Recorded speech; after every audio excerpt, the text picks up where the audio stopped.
What did these women do in the holy Kaaba that the Saudi king immediately ordered their imprisonment? You will be shocked to know. Hello, viewers. In the most sacred place, the Kaaba, 5 women did such a disgraceful act that all the pilgrims present became furious. Had they not been mindful of the sanctity of this holy place, they might have been beaten up and made an example of right there. Everyone present at that place felt disgusted by their shameful act. Seeing such behavior, people were enraged. Friends, before we tell you about this incident, if you are new to our channel, please subscribe and click the bell icon so you can be notified of new videos. Now, let's get started with this story. This incident took place in Mecca. There were 5 women who lived there, known for their piety and devotion. People came to them with all sorts of problems, and they would treat them in the light of the Quran and Hadith for the sake of Allah. Whenever anyone tried to offer them a reward, they would start crying and say, "Pray that the Almighty grants us the opportunity to visit His house. Our souls long for it. We just want to touch and kiss the Kaaba's cover before we die." What was astonishing was that, despite living in Mecca, these 5 women had never been able to perform Umrah or Hajj. They had been deprived of this blessing. People would line up to visit them, seeking spiritual guidance and fulfillment of their good desires. They were 5 sisters who had received permission from their father to perform this act. One morning after Fajr, there was a knock at their door. When the door was opened, a young girl in a burqa stood outside. She asked to come in.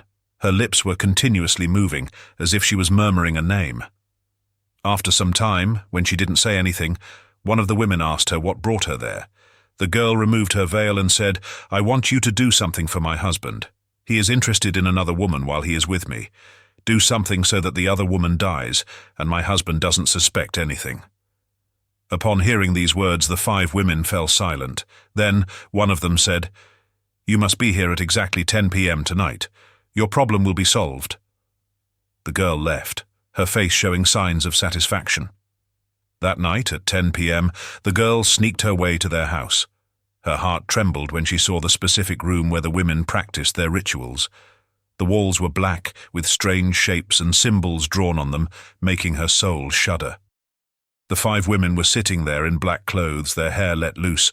A fire burned between them, and whenever they recited something and blew into the fire, it flared up. The girl hesitated and then sat down before them. People came to these women because they healed through the Quran and Hadith, but this scene made the girl feel something completely different. One of the women took a skull in her hands, placed her husband's picture on it, and asked for both their names. When the girl nervously gave the names, the women began reciting something aloud. At first she couldn't understand what they were saying, but upon listening closely, she instinctively whispered, "Astaghfirullah, I seek forgiveness from Allah." The women were reciting verses of the Quran in reverse, and with every mispronounced word, the image on the skull split into 2 and flew into the air. Blood started pouring from the picture. The girl was terrified and lost control of herself, screaming in fear. Her scream shattered the dark magic ritual. Demons entered her mind, and in terror, she ran outside after seeing a glimpse of a jinn. The 5 women continued reciting the reverse verses without stopping. Their eyes had turned red like blood. Through the dark magic, they had arranged for the demons to rob her house in exchange for their work.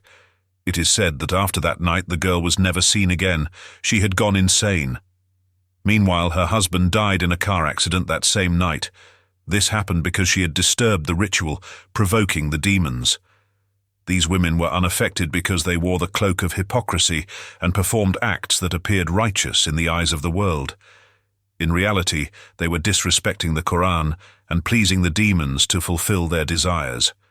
Yet, they still yearned to visit the Kaaba. Years passed by, and the women continued fulfilling people's desires, whether right or wrong, through acts of polytheism and blasphemy. But perhaps the time had come to expose their dual faces. The opportunity arose for them to perform Umrah, and they arrived in the sacred area of the Kaaba. When they tried to walk for tawaf, circumambulation, around the Kaaba, their feet refused to move, as though they had been chained. The other pilgrims began to look at them. It felt as if heavy stones were tied to their feet. When they tried to recite the Quranic verses aloud, their voices cracked.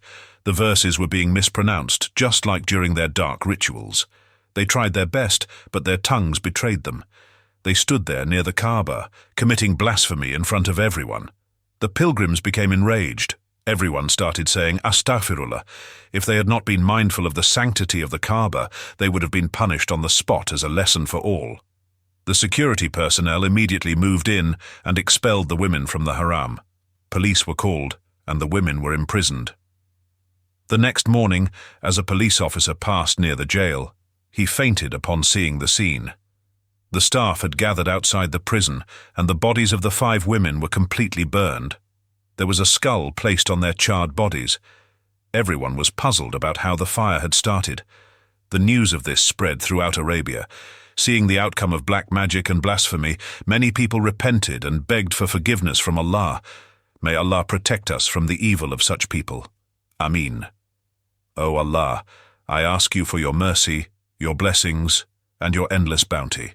I ask you to grant me the provision that is good, pure, and abundant, and to make me grateful for it. O Allah, I seek your help in attaining success in my life, both in this world and in the hereafter. Grant me success in my work, my business, and all my endeavors. O Sustainer of the heavens and the earth, make my efforts fruitful and my path easy. Provide me with wealth and prosperity that will not only benefit me, but will also enable me to help those in need and to spend in charity for your sake. O Allah, make me among those who rely upon you, who trust in your plan, and who are content with your decree. O most merciful, protect me from poverty and hardship, and bless me with a life of abundance, both in material wealth and in spiritual richness. Make my wealth a source of goodness and a means of fulfilling my obligations to you, to my family, and to society. O Allah, grant me success in my endeavors, in my work, in my studies, in my family, and in all aspects of my life. Help me to make the right decisions, to persevere through challenges, and to achieve what is best for me in this world and the hereafter. Grant me the wisdom to manage my wealth well, and the humility to be generous with it. O Allah, open the doors of your mercy, blessings, and success upon me. Fill my heart with contentment, my hands with sustenance, and my life with peace and happiness. Protect me from the harms of this world, and grant me the strength to overcome any obstacles that come my way. I ask you, O Allah, to grant me the wealth that will bring me closer to you, and to grant me success in all that I do. Indeed, you are the bestower of blessings, and I place my trust in you alone. Ameen. O Allah, the most generous, the most merciful, the provider, I seek your help and your endless bounty.